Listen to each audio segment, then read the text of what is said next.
this tool, okay, even though it's a basic one, okay, aren't you better with a basic tool than with no tool?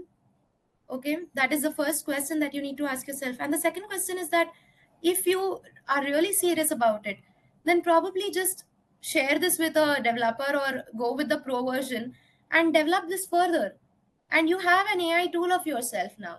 So on LinkedIn or any place where you have a digital presence, you are available more than just your physical self, right? And let me tell you, the most important part here is observation.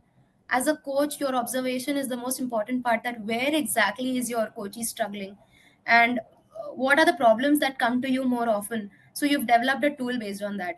So if you tell me, can chat gpt not do this? If I tell chat gpt about my problems during the day, can it not tell me how to look positively at it?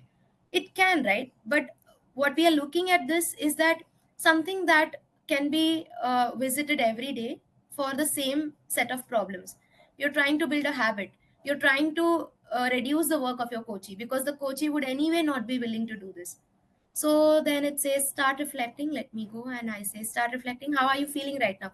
Can you believe this? This is more like an app. Have you seen those mental health apps where these are things that are available, and this is something that you have on your own, and you could give your name.